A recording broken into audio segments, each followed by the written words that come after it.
Welcome to the Pine Cove Shores. For over 40 years, Pine Cove has offered a place where children can come into a safe and fun environment and experience the things that you see all around you. Walking through the Pine Cove Shores, you're likely to hear many things. Children laughing, birds singing, the unabashed noise of a bunch of kids together just having a good time. But recently, a new face has come to camping in America. A face much more hideous than the old. This is the face of Camp Tomashinga.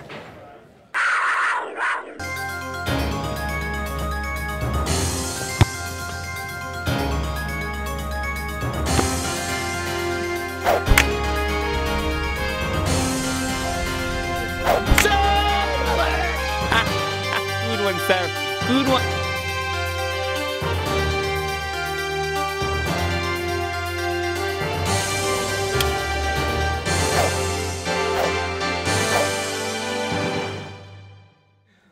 This is Flush Me Maybe. She's been a staffer here at the Pine Cove Shores this summer, and she was actually here when the Tomashinga Takeover took place. We've asked her to share her opinion of that event with us.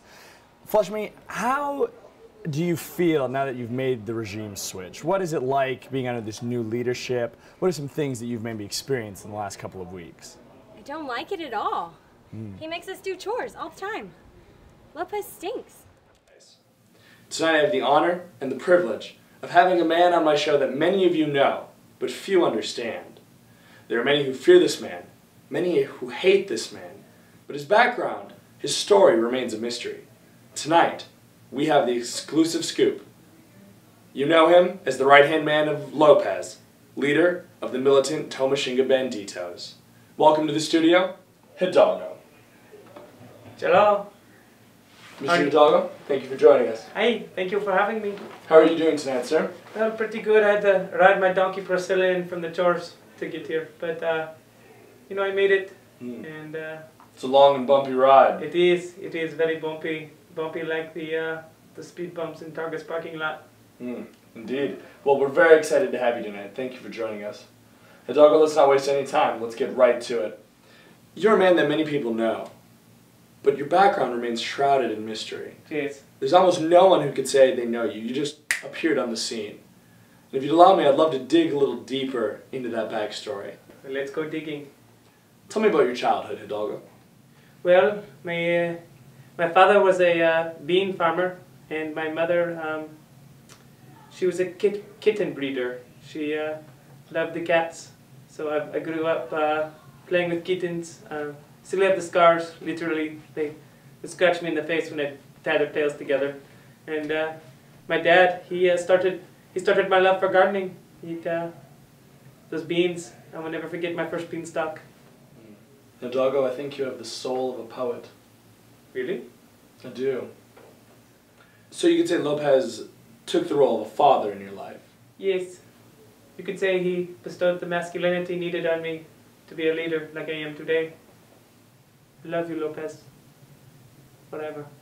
You managed to take control of the shores. Hi. And you've renamed it the Chores, correct? No, I named it the Chores. I'd like to continue to talk to you about your role at the Shores. Okay. The Chores, sorry. You're obviously the face of a much feared organization. But at the same time, we've noticed that some of the children at camp have come to love you. Really? Really? I mean, They express very ardent affection for you. How does that feel? How is it? How do you struggle with that? How do you come to grips with kind of your dual role? I'm the total package. I'm loving but strong, masculine but gentle. I just have a heart of gold. Who wouldn't love that? I am like the backbone of American society. Your English is remarkably good, Hidalgo. Thank you. Where's home? Far away. Far away. A land steeped in antiquity. Yes.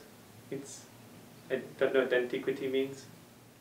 How do you think some parents feel about their children having a man like you as a role model? I'd be ecstatic. I mean, have you seen his face?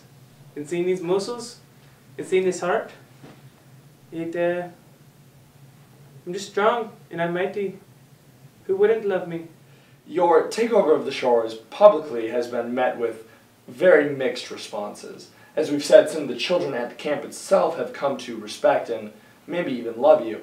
However, publicly, you and Lopez remain painted in a very negative light.